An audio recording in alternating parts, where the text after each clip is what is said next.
With the advent of Lahontan Dam and the irrigation system, for some at least, came prosperity. As previously remarked on in Part 4 of this series, the only two-story Queen Anne Victorian house in Fallon, which was built in 1904, after a number of changes in ownership and uses, including most recently as a bed and breakfast, stands today as a private residence. The problem is there seems to be a discrepancy as to the number of those living there and those occupying the house. According to a recent newspaper article, in one instance, the owner was watching TV one evening when a wooden checkerboard on a coffee table suddenly flew against the wall, all by itself. He got rid of the checkerboard and the coffee table.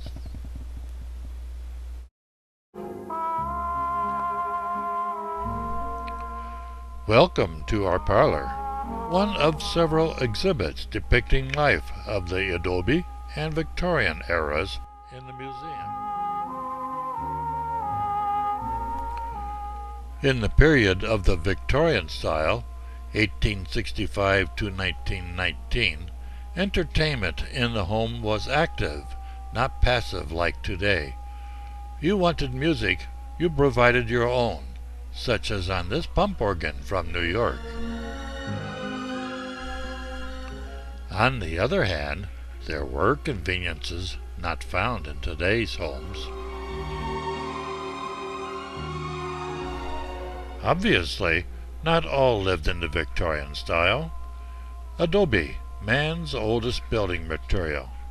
For most settlers here in the late 1800s, most of what they needed for their first home was right underfoot. Construction took little money, just a lot of work. Maybe not as sumptuous, life could still be made comfortable in these homes. And thanks to grand inventions like those of Dr. Bell's, new modern conveniences were ringing up all the time. Which brings us to another exhibit area of Churchill County Museum. Go out through a side door, cross a narrow alley to a rather plain building, and enter a world of yesterday's telephones, for starters. Churchill County has its own telephone history, being one of several locally government-owned systems in the country in the past. Today it stands alone as United States' only remaining county-owned phone company. As for the phone style, I have to admit I haven't heard the term candlestick phones before.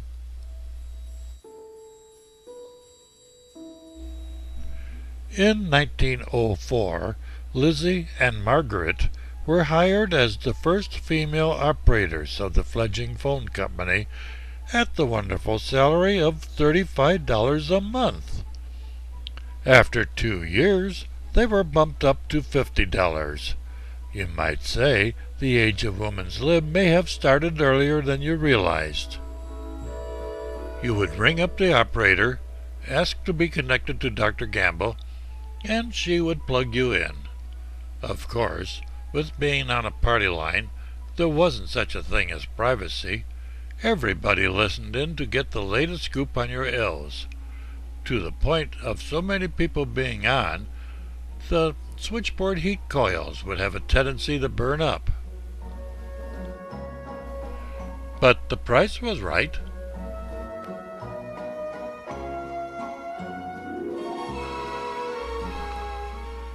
I found this rather intriguing, and was told it was a precursor to a headset.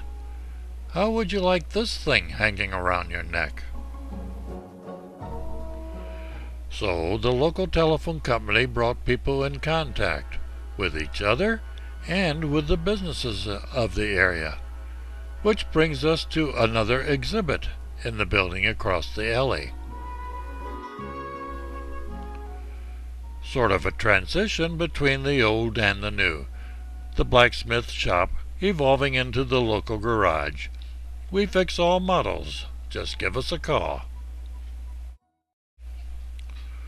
No rows and rows of prefabricated parts here. He would heat up the kiln and shape whatever was needed for the horse-drawn or horseless carriage.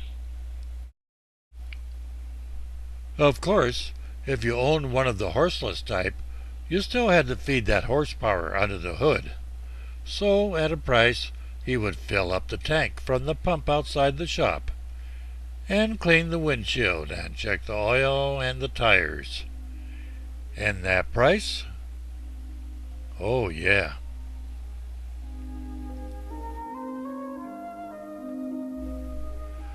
While at the side building, or annex as it is called, you can check out some of the other exhibits, such as the school bus of the past.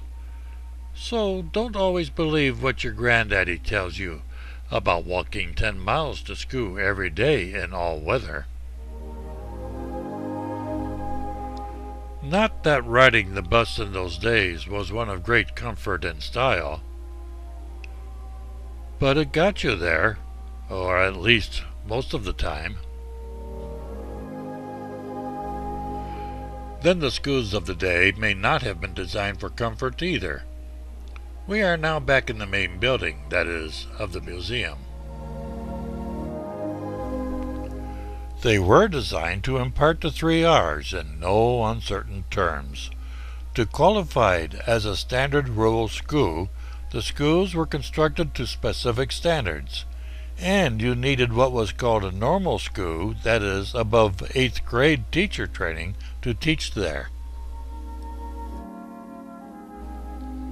School today, also represented here, is a lot more versatile, as evidenced by the artistry of the quilt. Children drew the pictures, in this case of barns, which were photocopied to their material squares, which then were returned to the students, who colored them. The actual quilt was assembled and quilted by special volunteer Deanna Villarreal. The result was this Barn Again quilt.